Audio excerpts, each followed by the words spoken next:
항상 있어야 할 세 가지란 제목으로 말씀을 드리도록 하겠습니다. 무엇이 항상 있어야겠습니까? 여러분에게 있어야 할 절대 필요한 것이 과연 무엇이겠습니까? 오늘 본문의 내용은 사도 바울이 아들과 같은 디모데에게 보내는 첫 번째 디모데 전서, 첫 번째 서신에서 또 가장 처음으로 언급하고 있는 내용입니다. 무엇이든지 가장 먼저 처음으로 쓰는 것은 그 다음 두 번째나 세 번째 쓰는 내용보다 훨씬 중요하다 말할 수 있겠죠. 바울은 디모데에게 항상 있어야 할, 꼭 있어야 할 세 가지를 쓰고 있는데 그것은 다름 아닌 2절에서 무엇입니까? 은혜와 자비와 평강이라는 것입니다. 물론 이것은 디모데에게만 필요한 것이 아니죠. 디모데에게만 항상 있어야 할 것이 아니라 오늘 저와 여러분들에게도 항상 있어야 할 것입니다. 이건 절대적인 필요다 말할 수가 있습니다. 하나님께서 오늘을 사는 저와 여러분에게도 말씀하시는 것입니다. 은혜와 자비와 평강이 있기를 원한다 말씀하고 있습니다. 얼마나 중요한 것인지 디모데 후서도 보시기 바랍니다. 1장 2절도 보시면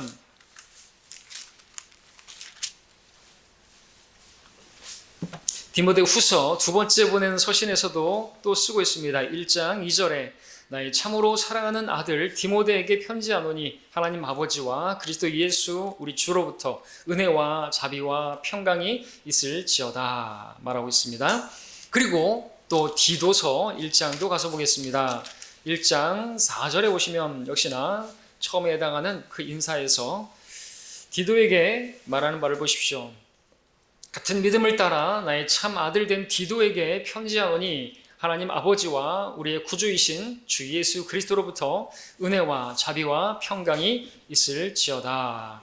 자, 지금 본 이 세 서신서들은 목회 서신이라고 불리는 서신들이죠. 자, 그렇다고 해서 목사들에게만 이 세 가지가 필요한 것입니까? 물론 목사에게 특별히 이 세 가지가 필요하다고 말할 수 있겠습니다.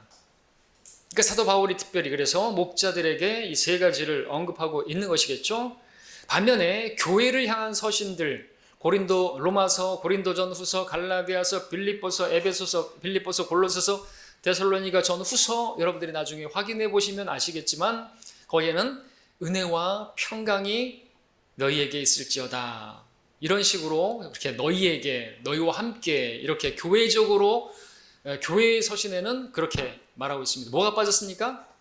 자비가 빠졌습니다. 자비가 빠졌다고 해서 자비가 중요하지 않아서가 아니라 교회적으로는 무엇보다도 은혜와 평강이 그렇게 필요한 것으로 보이고요.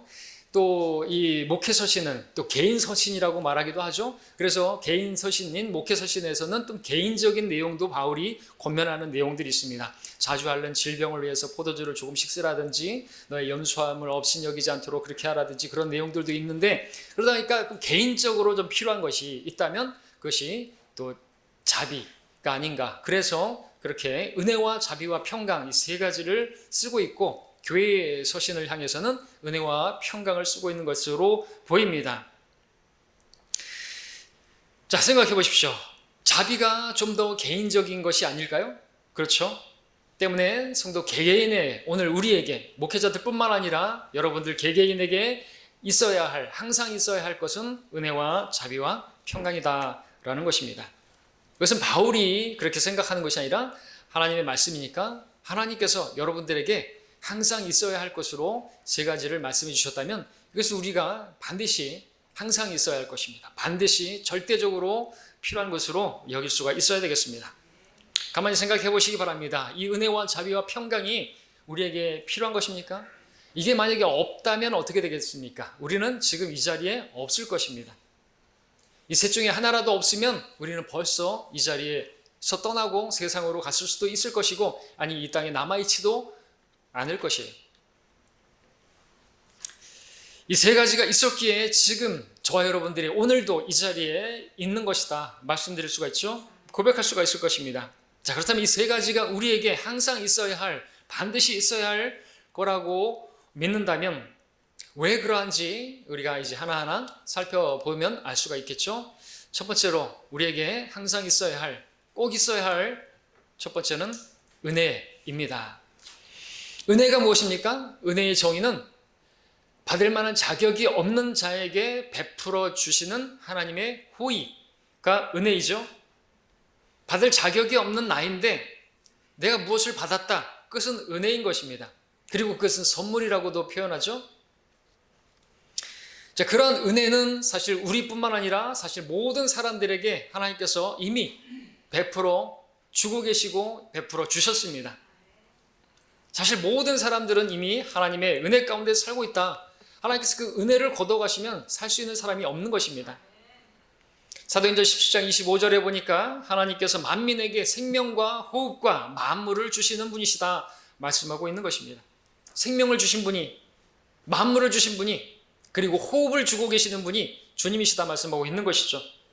특별히 호흡을 주고 계시는 우리 콧구멍에 호흡을 주관하시는 분이시다. 그 호흡을 걷어가시면 사람은 어디에 서겠는가 이죠. 그러므로 사람을 신뢰할 게 못 된다고 말씀하실 때도 그 호흡이 콧구멍에 있는 사람들을 신뢰할 게 아니라고 말씀하시죠. 호흡을 주시는 분은 그분을 신뢰해야 한다고 말씀하고 있는 것입니다. 지금 우리 호흡하는 것도 아주 힘든 세상에 살고 있죠. 그 코로나 보이지도 않는 그 작은 세균 때문에 지금 우리는 이렇게 어렵게 살고 있고 여러분들도 지금 마스크를 쓰고 그러고 계시는 것이죠. 하나님께서 허락지 않으시면요, 이보다 더한 어려운 상황도 올 수가 있는 것입니다. 모든 것들 하나님께서 관장하고 계시는 것이죠. 참새 한 마리가 떨어지는 것도 하나님 허락지 않으시면 안 되는 것입니다.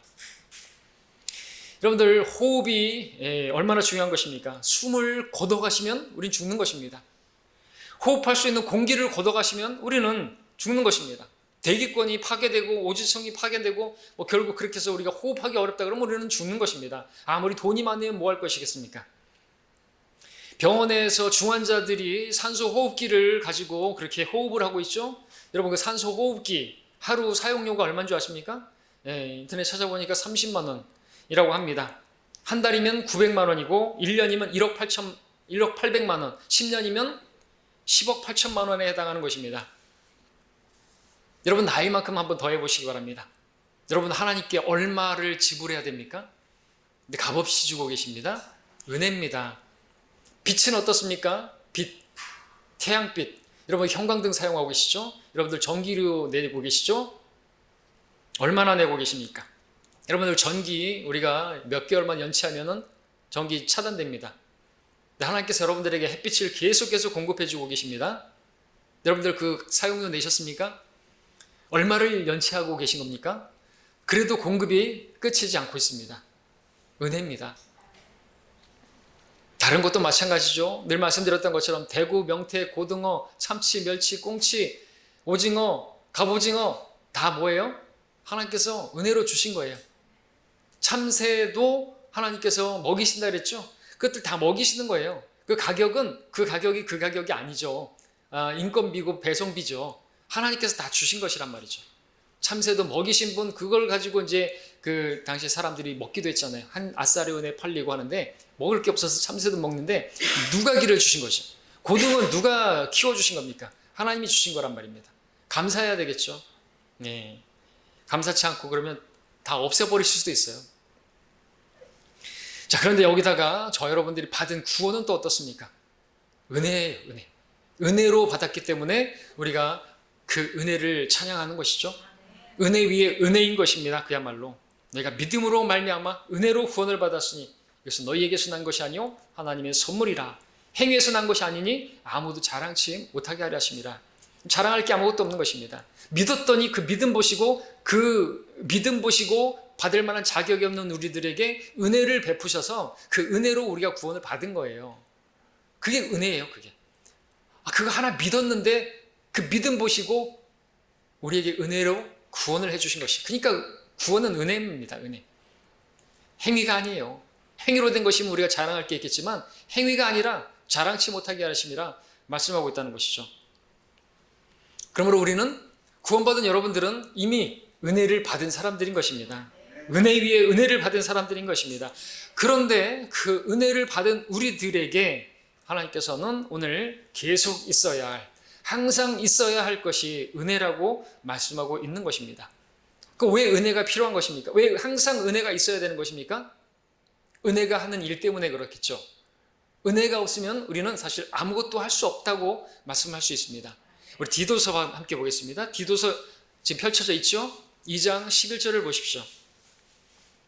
2장 11절에 보니까 이는 구원을 주시는 하나님의 은혜가 모든 사람에게 나타났다 그랬습니다.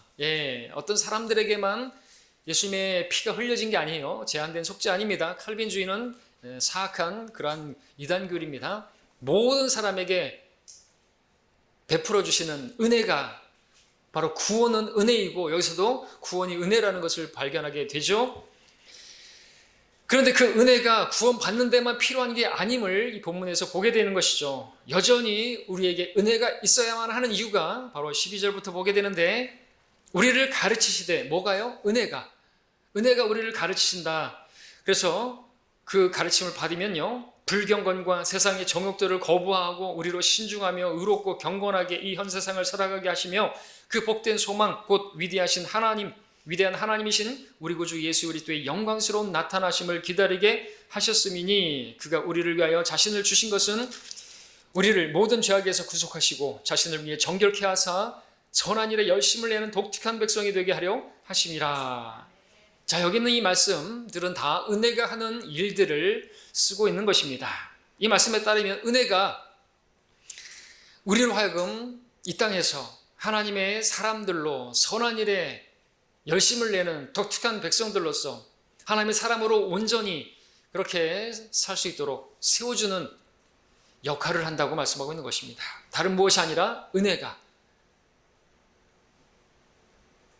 정말로 그렇습니까? 정말로 그렇다고 말할 수 있는 것은 지금 이렇게 쓴 사도 바울이 그렇게 되었기 때문에 그렇죠. 바울의 바울됨은 무엇이 그렇게 자신을 만들었다고 말했습니까? 바울이 그렇게 주님을 위해서 선한 일에 열심을 내고 그렇게 했던 이유가 뭐라고요? 고린도서 15장 10절에서 내가 아니요, 뭐요? 하나님의 은혜로다. 하나님의 은혜로 지금의 내가 되었고, 내게 주신 그분의 은혜가 헛되지 아니하여 그들 모두보다 내가 더 많이 수고하였으나 끝은 내가 아니요, 하나님의 은혜라고 말하고 있습니다. 나와 함께 하신 하나님의 은혜라고 말하고 있기 때문에 바울은 지금 이렇게 쓸 수가 있는 것이죠. 그 은혜가 모든 것을 한 것이에요. 사실 우리가 주님을 위해서 무언가를 할 수 있는 그 자체가 은혜죠. 주님을 위해서 할 수 있는 일은 사실 우리의 육신의 힘으로 할 수 있는 게 아니기 때문에 주님을 위해서 우리가 무엇인가를 했다는 것 자체가 은혜고, 할 수 있는 그 기회가 주어진 것도 은혜고, 근데 그 모든 것들을 할 수 있는 그 원동력도 은혜라고 말하고 있는 것이죠. 그야말로 은혜가 모든 것이다 말할 수가 있는 것입니다. 때문에 우리에게 항상 있어야 할, 현재로 있어야 할 것은 은혜다라고 말하고 있는 것이죠. 항상 있어야 할, 지금도 있어야 할, 우리가 은혜로 구원을 받았는데 그 받은 그 구원의 은혜가 지금도 있어야 한다고 말하고 있는 것이죠. 왜 이렇게 말하는 것이 아니까 어떤 사람들은 그 은혜에서 떠난 사람들을 성경에서 보는 것이죠. 그 사람들에 대해서 은혜로부터 떨어졌다고 하기도 하고, 은혜를 저버렸다고 말하기도 하고, 은혜를 모독하는 자들이라고 말하기도 하고, 은혜를 세격거리로 만드는 자들이라고 유다서에서도 말하고 있고, 이런 것을 신약 성경에서 그렇게 표현하고 있는 그런 사람들이 있는 것입니다. 은혜가 없는 거예요. 은혜가 사라졌습니다. 은혜로부터 떠났습니다. 은혜를 헛된 것으로 여기는 것입니다. 그러면은 어떻게 되죠? 나에게 주신 하나님의 은혜가 헛되지 않아요. 내가 다른 사람들보다 수고하고 열심히 주님을 섬겼는데 은혜가 헛되게 되면요, 아무것도 하지 못하는 것이죠. 갈라디아 교회 같은 경우는 은혜를 저버렸어요. 잘 달려가고 있더니 달려가질 않습니다. 은혜가 사라졌어요. 성령으로 시작했다가 육체로 온전해지려고 하니까 은혜가 없이 하니까 달려가다가 중도에 그만둔 것입니다. 은혜가 없으면 아무것도 못하는 것입니다. 때문에 은혜는 계속 있어야 하는 것이다. 그래서 오늘 본문에서 말하고 있는 것이죠.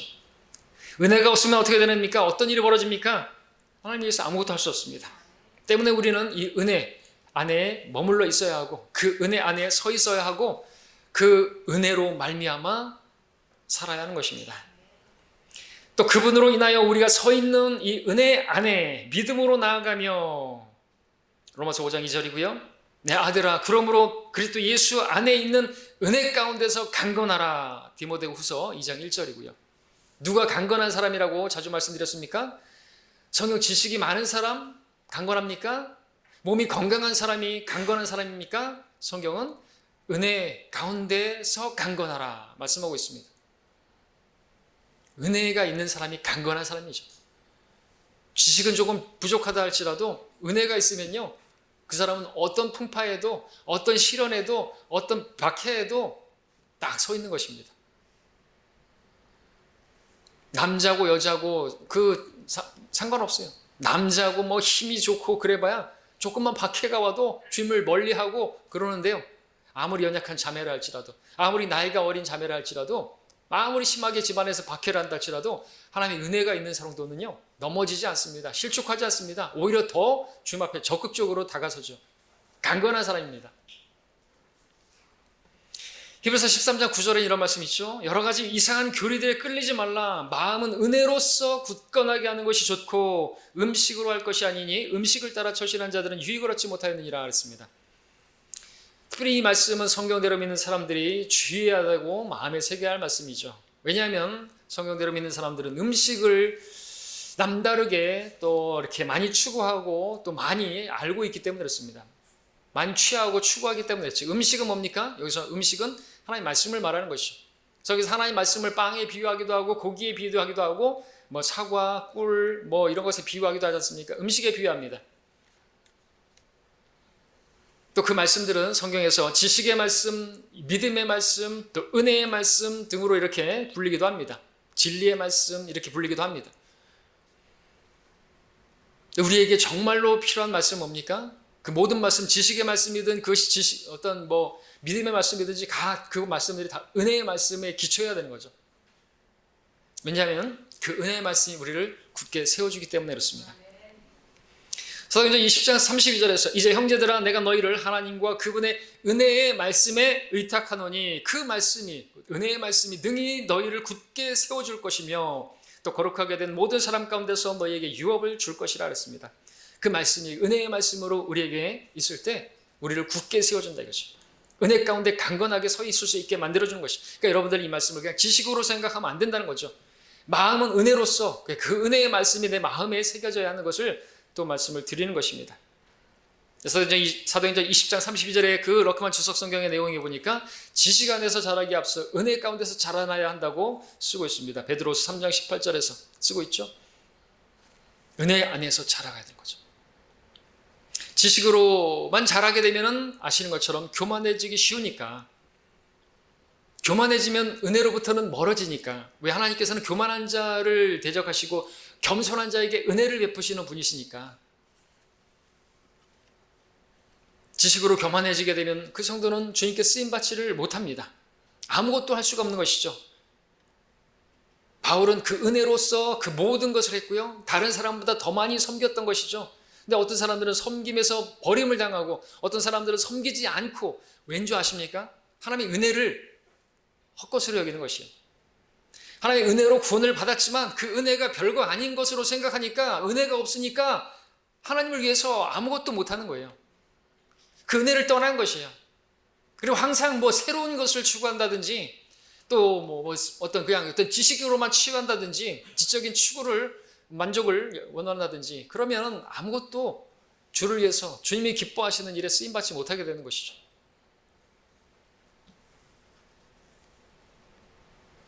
바울은 주님께서 주신 그 은혜가 헛되지 아니하여서 자신이 그처럼 수고했다고 그렇게 간증을 했습니다. 바꿔서 말하면 그분의 은혜가 헛되게 되면요, 아무것도 할 수 없게 된다는 그런 말이기도 한 것입니다. 근데 과연 주님의 은혜가 헛된 것입니까? 때문에 주님을 위해서 수고하는 것이 헛된 것이라고 생각하십니까? 분명한 것은 하나님의 은혜가 없고서는 하나님의 일을 할 수 있는 게 아무것도 없다 말할 수 있는 것입니다. 때문에 바울은 고린도 교회를 향해서 말했습니다. 이제 우리는 그와 함께 일하는 자들로서 너희에게 권고하노니 너희는 하나님의 은혜를 헛되이 받지 말라. 고린도서 6장 1절이죠. 우리가 왜 그 은혜가 우리에게 항상 있어야 하는 것입니까? 주님을 위해서 할 수 있는 그 모든 능력, 그 주님을 위해서 할 수 있는 그 모든 일의 그 원동력은 은혜이기 때문에 그렇습니다. 은혜가 있을지어다. 은혜에 대해서 더 말씀드리면 우리가 할 수 있는 그 모든 것들이 할 수 있게 하는 그것이 은혜이기 때문인데, 야고보서 1장 17절에서는 모든 좋은 선물과 모든 온전한 선물이 위로부터 곧 빛들의 아버지께로부터 온다고 했습니다. 예, 다 은혜죠. 값없이 주어지는 그 모든 선물들은 은혜입니다. 여러분들이 누리고 있는 모든 것들이 은혜라는 말입니다. 여러분들이 건강하십니까? 여러분이 지혜가 있습니까? 은사가 있습니까? 재능이 있습니까? 명철이 있고 판단력이 있고 분별력이 있습니까? 그거 다 누가 주셨다고요? 하나님께서 주신 것이다. 위로부터 주신 것이라고 말씀하시는 것이죠. 그런 걸 세상 사람들이 다 가졌습니까? 그렇지 않습니까? 여러분들이 지금 건강하다고 한다면 여러분들이 뭐 대단해서 건강한 게 아니죠. 하나님께서 건강을 주셨기 때문에 건강한 것이 의뢰 여러분이 당연한 것으로 생각하면 그 은혜를 헛되이 여기는 것입니다. 물론 건강하지 못하고 약함도 하나님의 은혜라고 말하고 있습니다. 그렇죠? 내 은혜가 내게 뭐라 그러죠? 내 은혜가 내게 예? 조카도다. 내 은혜가 내게 조카도다 맞습니까? 충분하도다 아닙니까? 아무튼 내 은혜가 내게 조카도다. 이는 내 능력이 약한 데서 온전하게 됨이라 말씀하고 있으니까 약함도 하나님의 은혜라고 말씀드릴 수 있습니다. 강함도 은혜라고 말할 수 있습니다. 건강하시면 감사드리십시오. 하나님의 은혜라는 것이죠. 특별하게 또 하나님께서 약함도 허락하시는 것이죠. 네, 그것도 은혜라고 말하고 있습니다. 여러분이 일하고 있습니까? 예. 직장을 주셨습니까? 사업을 주셨습니까? 그것도 은혜라고 여길 수 있어야 되는 거죠. 왜요? 하늘에서 주신 것이 아니면 우리는 받을 것이 아무것도 없다 그랬습니다. 정말입니까? 정말로 믿어야 은혜를 아는 정도예요. 그거는 뭐 내가 잘해서 내가 그래도 똑똑하니까 그래도 내가 열심히 했으니까 라고 생각한다면 은혜가 사라져버리는 것입니다. 그 은혜를 모르는 사람이에요. 그 은혜를 모르는 사람은 아무것도 주를 위해서 할 수 있는 게 없어요. 교만하게 되는 것이죠. 내가 그래도 했으니까 그래도 내가 그때 잘 결정했기 때문에 이렇게 나오면 은혜를 헛되게 만드는 것입니다. 은혜를 모독하는 것이죠. 하나님 거둬가실 수도 있는 것이죠.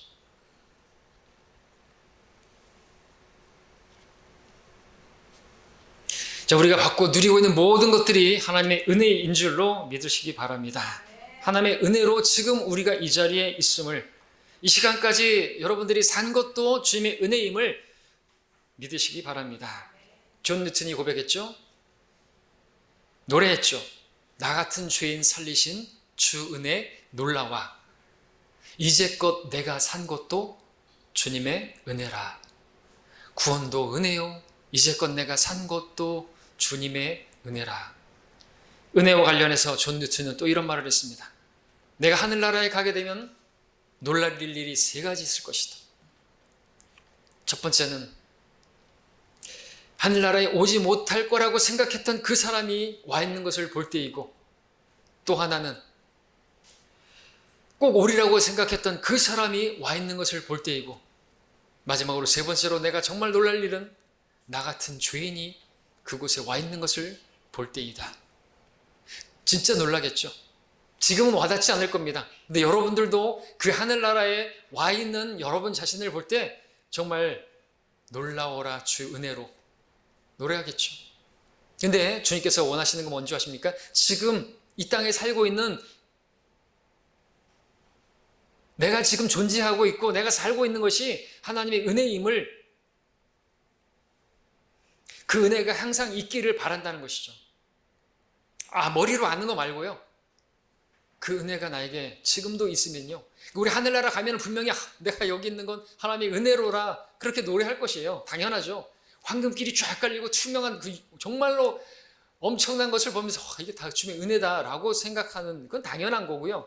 존 뉴턴처럼 지금도 내가 살고 있는 것이, 내가 할 수 있는 모든 것이, 나에게 모든 누리고 있는 것들이 하나님의 은혜라고 믿기를 바란다는 것이죠. 그 은혜가 있기를 바란다는 것이에요. 왜? 그 은혜가 아니면 여러분들 아무것도 못해요.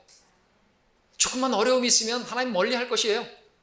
주님을 위해서 살 수 있는 것이 아무런 능력이 없어요. 나의 나 된 것은 내가 아니요 하나님의 은혜라고 고백하고 있기 때문에 그렇습니다. 자, 그러므로 여러분들이 반드시 이 사실이 인정되어야 되는 것이죠. 마음으로부터 나에 대한 것은, 내가 할 수 있는 모든 것은 하나님의 은혜가 아니고선, 그래서 내게 항상 있어야 할 것은 하나님의 은혜다라고 말입니다. 그러면 여러분들도 그 은혜가 여러분들로 하여금 사도 바울처럼 다른 성도들보다 더 많이 수고하게 만들어 줄 것입니다. 우리가 힘으로 하는 게 아닙니다. 힘으로 아니고 능력으로 아니고 은혜가 거기에 있을 것이다 말하고 있죠. 두 번째로 이제 보겠습니다. 우리에게 항상 있어야 할 두 번째, 절대로 있어야 할 두 번째, 그것은 자비가 되겠습니다. 자비를 보기 전에 우리가 순서를 보게 되면은 자비와 은혜와 평강 이렇게 해야지 순서가 맞을 것 같지 않습니까? 왜냐하면 그 자비가 먼저 전제가 되어야지 우리가 은혜로도 구원을 받을 수가 있는 거 아닙니까? 그러면 이제 우리가 은혜로 구원을 받았으면 평강도 있게 될 것이고요. 예, 맞습니다. 은혜보다 자비가 앞서야 하는 것이 맞습니다. 구원 받을 때는 자비가 먼저인 것이 맞습니다. 너희가 전에는 백성이 아니었으나 이제는 하나님의 백성이며 전에는 자비를 받지 못했으나 이제는 자비를 받았느니라. 그래서 우리가 하나님의 백성이 되었다고 베드로전서 2장 10절에서 말하고 있습니다. 자비가 전제됩니다. 디도서 펼쳐져 있습니까? 디도서 3장 5절을 보십시오. 3장 5절에서 우리가 행한 의로운 행위에 의하지 않고 그의 자비하심에 따라 중생의 씻음과 성령의 새롭게 하심으로 우리를 구원하셨으니 라고 말씀을 하고 있습니다. 우리가 거듭난 이 중생에 뭐가 필요한 것이에요? 자비가 있었다고 그러죠.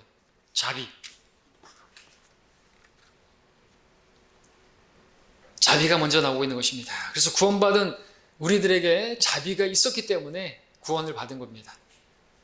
근데 구원받은 후에는 은혜가 먼저이고 그 다음엔 자비다. 그래서 성경은 그렇게 쓰고 있죠. 왜 그런 것입니까?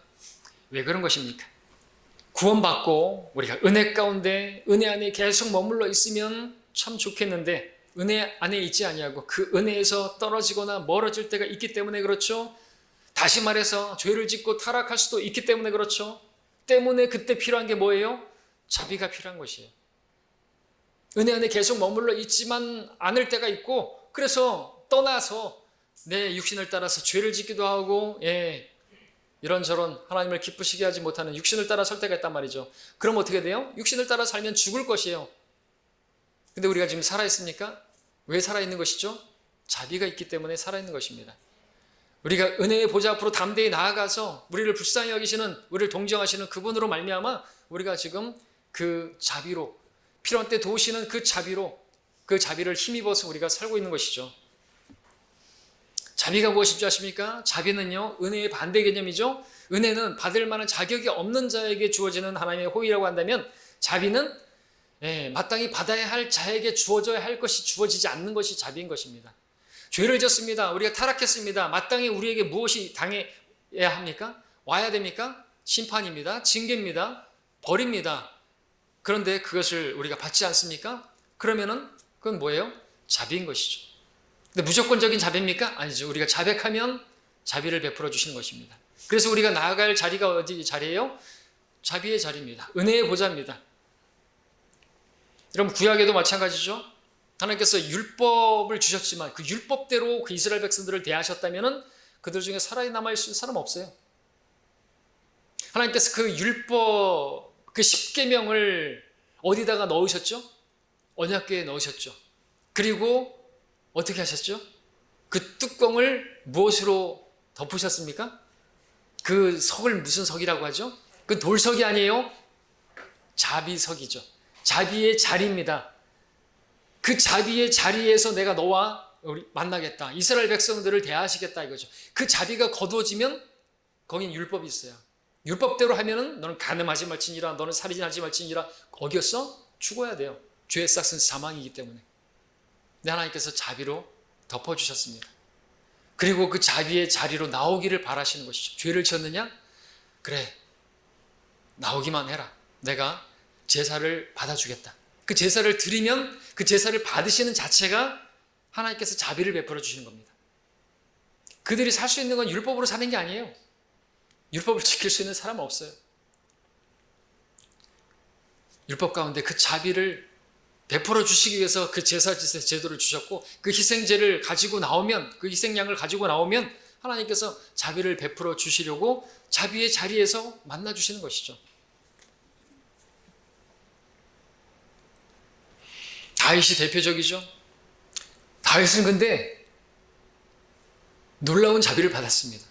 여러분, 살인하고 간음했어요. 이거는 속죄제가 없어요. 어떤 제사가 없어요. 그래서 그도 시편 15편에서 말했잖아요. 하나님께서 바라시는 게 있다면 그걸 내가 드렸을 것이라고. 없어요. 율법대로 했으면 그는 죽었어야만 했습니다. 그런데도 불구하고 죽지 않았습니다. 왜 안 죽었다고 성경 말합니까? 다윗의 확실한 자비라고 말하고 있습니다. 그것은 저와 여러분들이 받게 되어질 확실한 자비의 모형이 되는 것입니다. 다윗, 죄악들이 용서받고 죄가가 가려진 자는 복이 있고 주께서 죄를 인정하지 않을 사람은 복이 있는데, 다윗에 관해서 말하고 있는데 그 확실한 자비를 저와 여러분들이 받은 것이다라고 말하는 것이죠. 그래서 우리가 그런 삶을 살지는 말아야 되겠지만, 우리가 살인하고 간음한다 할지라도 우리에게 베풀어 주신 그 구원은 취소되지 아니하고, 우리가 그런 가운데서도 하나님 앞에 자백하고 우리가 돌이키고 자비를 구하면 하나님께서 용서하시고 살려주신다고 말씀하고 있는 것입니다. 그러니까 우리가 지금 살아있는 건 뭐예요? 자비로 살아있는 것이에요. 이스라엘 백성들도 그래서 고백하기를, 주의 자비하심으로 우리가 진멸되지 아니하였으니 그의 긍휼이 여기심이 사라지지 아니하였음이라고 고백했던 것이죠. 우리도 마찬가지입니다. 하나님의 자비와 그분의 긍휼이 여기심, 곧 우리를 동정하시는 그분이 계셔서 오늘 우리가 있는 것입니다. 우리 그리스도인들 구원받고 난 이후에도 여전히 온전하지 못하고 죄를 짓고 살기도 합니다. 아직 우리 죄의 몸을 벗어버리지 못했기 때문에 죄와 완전히 단절된 삶을 살 수가 없습니다. 그래서 자비가 필요한 것이죠. 죄를 지은 자에게 필요한 것은 자비인 것입니다. 그 자비를 얻기 위해서 우리는 은혜의 보좌 앞으로 나아가야 되는데, 이유는 우리의 대제사장은 우리를 동정할 수 없는 분이 아니라 우리를 동정하실 수 있는, 우리를 긍휼히 여기시는 분이시라. 그러므로 우리가 은혜의 보좌로 담대히, 여러분들 주저하지 말고 나가면 두들겨 맞을 것 같은데 그렇게 생각하지 마시고 담대히 나아가시라고 말씀하십니다. 왜냐하면 우리가 자비를 얻고 필요한 때 도우시는 은혜를 발견해야 되기 때문에 나아가야 된다. 그러면 반드시 주셔요. 구약에서도 그렇게 자비의 자리에서 만나주신 주님께서 우리에게 은혜의 보좌에서 자비를 베푸시고 은혜를 베풀어 주시려고 기다리고 계시는 것입니다. 그러므로 여러분들 골방으로 나아가시라는 것이죠. 튕기지 마시고 자백하세요. 깨끗하게 되어야 됩니다. 양심에 화인 맞은 채로 그렇게 지내다가 보면 하나님께서 자비를 거둬가실 수도 있어요. 하나님께서 자비가 풍성하신 분이시지만 계속해서 그러면 어떻게 돼요? 고린도 교회처럼 데려가실 수도 있는 것이죠. 육신을 따라 살면 죽을 수도 있는 것입니다. 자백해야 되는 거죠. 자백만 하면 의로우시고 신실하신 분께서 용서해 주시고 깨끗하게 하시고 살려주시겠다고 말씀하시는 것입니다.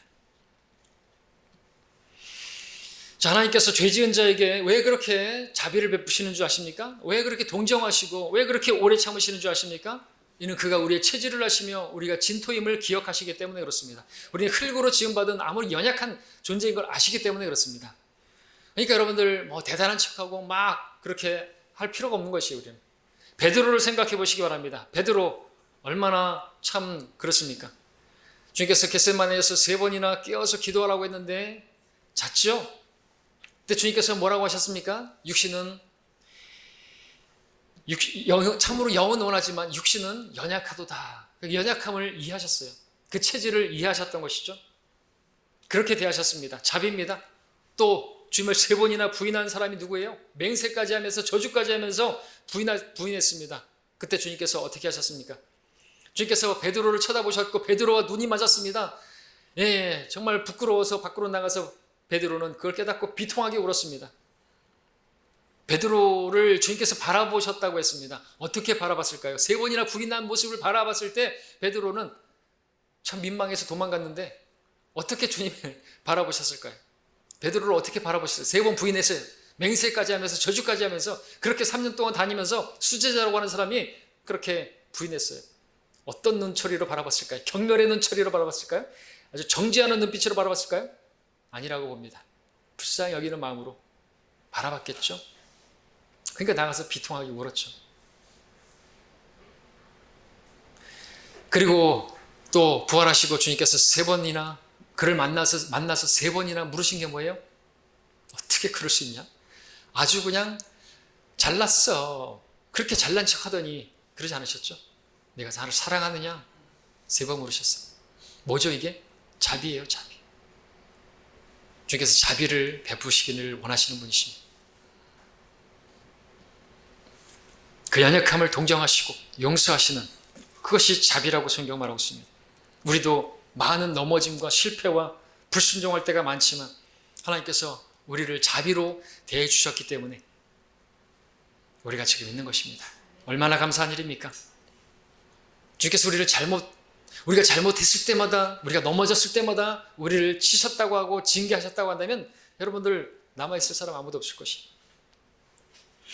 시편 103편에서 주님에 대해서 이렇게 노래합니다. 주는 자비로우시고 은혜로우시며 노하기를 더디하시고 자비가 풍성하시도다. 그는 항상 꾸짖지만은 아니하실 것이며 분노를 영원히 품지도 아니하시리로다. 그는 우리의 죄들을 따라 우리를 처리하지 아니하시며 우리의 죄악들을 따라 우리에게 갚지 아니하셨으니 이는 하늘이 땅보다 높음같이 그의 자비가 그를 두려워하는 자들에게 크심이라. 하늘보다 땅보다 큰 게 주님의 자비라 말하고 있습니다. 그 자비가 없었으면 살아있지 못할 것입니다. 주님은 자비가 풍성하신 분이시다. 우리 아버지가 그러한 분이시다. 이 사실 너무나 감사드려야 되는 것입니다. 이슬람이나 이런 거기에 신을 여러분들이 신으로 섬기는 여러분들 끝났습니다. 저도 마찬가지고요. 자, 이렇게 성경에 하나님께서 자비의 하나님이시다. 자비를 원하고 제사를 원치 않는 분이시다. 자비가 풍성하신 분이시다. 이렇게 말씀하신 것을 보게 되면 그 자비가 영원히 지속될 것이다 라고 말씀하신 주님께서 자신을 자비의 하나님으로 말씀하신 것을 보게 되면 무엇을 우리가 알 수 있습니까?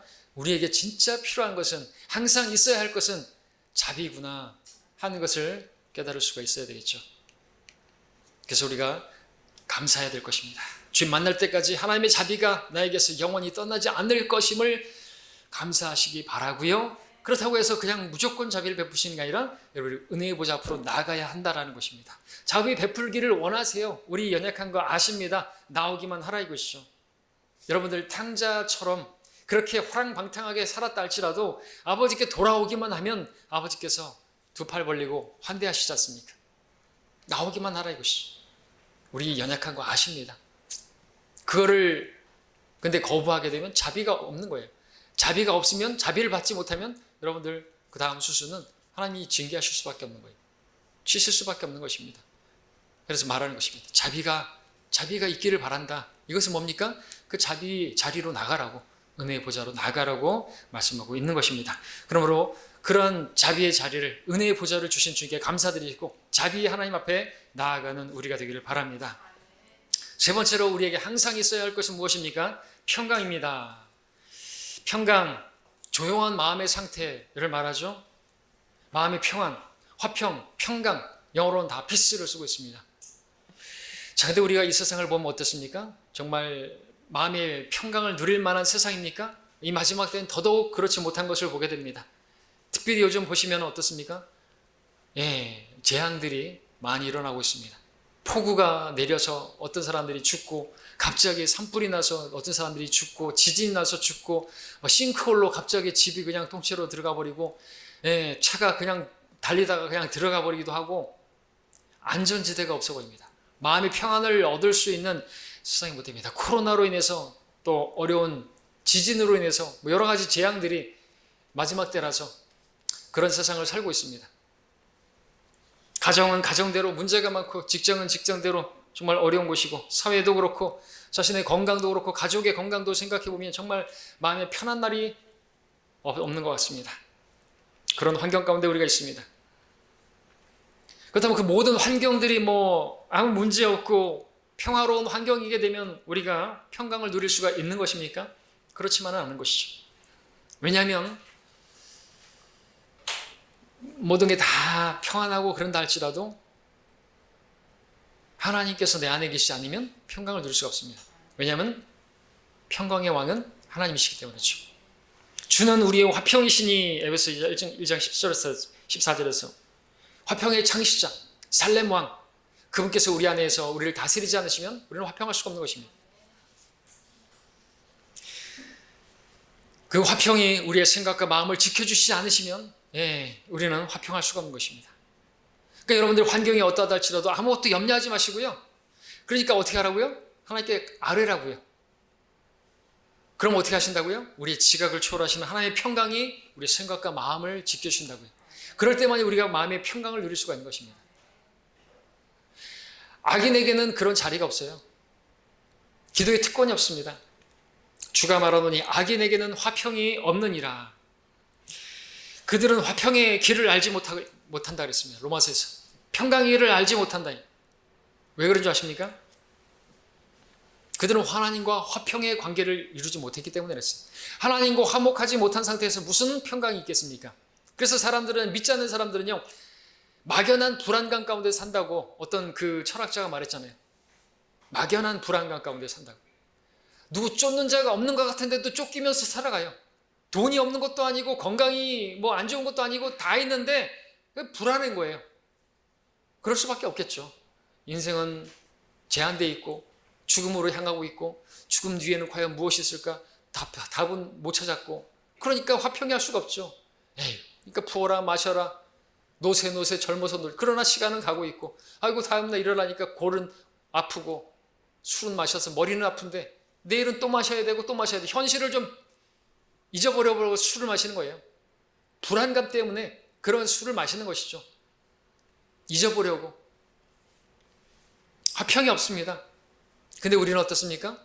우리는요, 세상에서 환난을 당한다 할지라도 화평할 수가 있습니다. 세상이 어떠하다 할지라도 막 그냥 코로나가 아니라 무슨 뭐라 할지라도 우리는 화평할 수가 있어요. 왜? 주님 주시는 화평이 그런 화평이잖아요. 세상에서 환난을 당할 것이나 우리는 두려워하지 않습니다. 왜? 주님께서 주신 화평은 세상이 주는 세상 뭐 다 평안하고 그럴 때 주어지는 화평이 아니라 환난 가운데서도 누려지는 화평이죠. 우리는 궁극적으로 구원을 받았어요. 우리는 믿음으로 말미암아 하나님과 화평을 누리게 되었어요.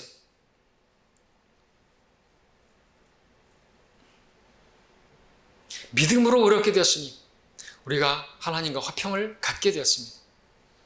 그렇기 때문에 우리는 죽으면 어디 갈지를 알고요. 그리고 이 세상이 지금 이렇게 지금 가고 있는데 이렇게 될 줄도 우리는 다 알고 있어요. 그러니까 오히려 그 가운데서 소망을 누리죠. 소망을 갖죠. 그래야지. 이래야지. 더 어려져야지. 동성연애자가 막 나타나고 그래야지. 막 그 범죄자들이 막 전자발찌 끊고 그렇게 죄 저지르고 이방인의 죄의 충만함이 가득해야지. 그래야지. 우리 그런 거 보면서도 막 두려워하고 막 그런 게 아니라 소망이 있는 것입니다. 왜? 우리는 다 내다보고 있으니까요. 하나님 말씀대로 되어져 가는 것을 보고 있지 않습니까? 그렇기 때문에 오히려 소망이 있고요. 그러다 보니까 마음이 편안한 것이죠. 화평이 있습니다. 좀 이상한 사람들이죠, 우리는. 근데 그걸 말하고 있어요. 환난을 당하든지 간에 또 막 박해를 하든지 간에 오히려 우리는 기쁨이 있어요. 왜요? 그 박해가 우리에게 상급이라는데요. 그러니까 박해를 받아도 막 재떨이 맞아도 평강을 누릴 수가 있는 것이에요. 노래가 나옵니다, 입에서.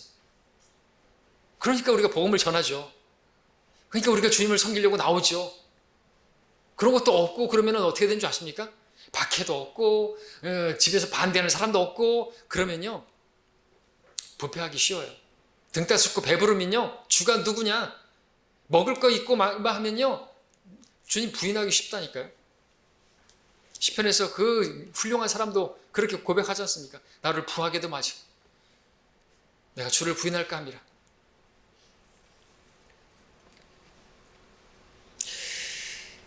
자, 우리가 구원받았을 때 믿음으로 의롭게 되었으니 우리 주 예수 그리스도를 통하여 하나님과 화평을 갖느니라.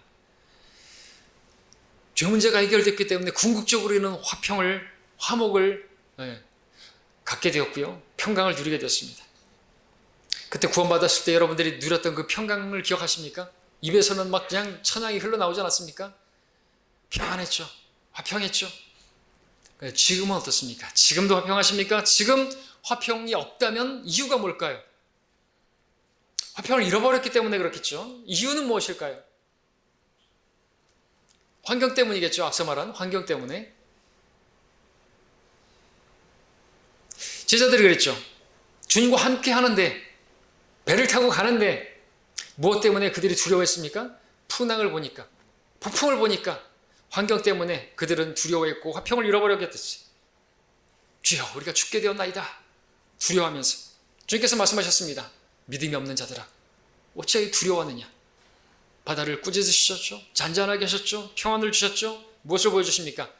우리도 우리 안에 계시는, 나와 함께 계시는 그 주님을 바라보는 데서 돌이켜서 세상을 바라보면서 있으면 화평을 잃어버리게 되는 것입니다. 무엇을 바라보고 계십니까? 여러분 안에 계신 주님을 바라봐야 되겠죠. 여러분과 항상 함께 하시는 주님을 바라보면 여러분들 그 평강은 항상 함께 있을 것이에요. 다른 거 바라보지 마십시오. 믿음의 창시자의 완성자이신 그분을 바라보시면 여러분 흔들리지 않습니다. 평강을 누릴 수가 있을 것입니다. 주님께서 우리에게 주시고자 하시는 평강은 그런 것입니다. 화평은 그런 것입니다. 내가 이런 일들을 너희에게 말한 것은 너희가 내 안에서 화평을 지니게 하려 함이라. 세상에서는 너희가 환난을 당할 것이나 기운을 내라. 내가 세상을 이겨노라. 이 세상을 이기신 그분께서 여러분 안에 계십니다. 여러분 안에 계신 그분을 여러분들이 의지한다면, 그분과 함께하고 계심을 믿는다면 여러분들 어느 환경에서도 화평할 수가 있을 것이에요. 평강을 누릴 수가 있을 것입니다. 주님께서 그것을 여러분에게 주시길 원하시고 그것이 항상 있기를 원하십니다. 근데 주님께서 여러분과 항상 함께 하십니까? 임마누엘의 하나님이십니까? 그럼 여러분들 그 평강도 항상 있어야 되겠죠. 있는 것입니다. 이미 주셨어요.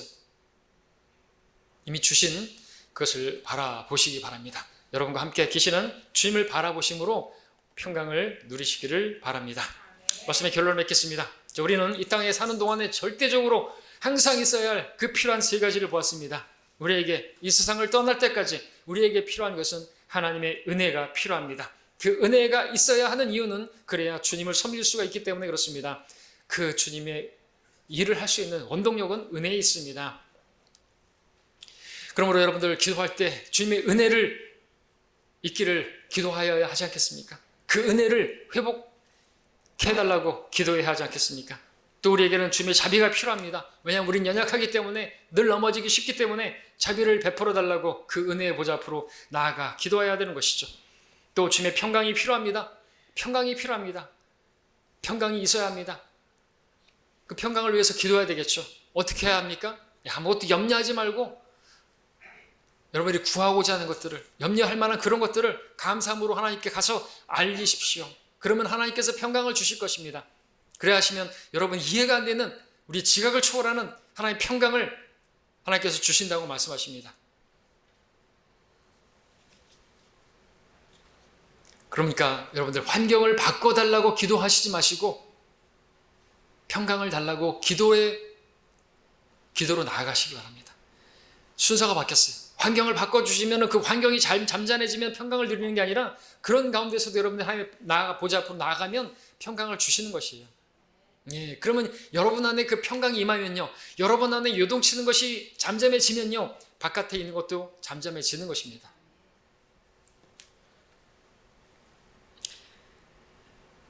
하나님의 은혜와 자비와 평강, 이 세 가지가 얼마나 중요한 것입니까? 얼마나 우리에게 항상 있어야 할 것입니까? 이 세 가지가 절대적으로 필요한 것인데 여러분들은 무엇을 구하고 계십니까? 지금까지 우리를 향하신 하나님의 은혜와 자비와 그 평강을, 그것이 풍성했음을 인해서 감사를 드립니다. 앞으로도 주님의 은혜와 자비와 평강이 우리에게 항상 있기를 바랍니다. 그것을 위해서 기도하지 않겠습니까? 기도하겠습니다.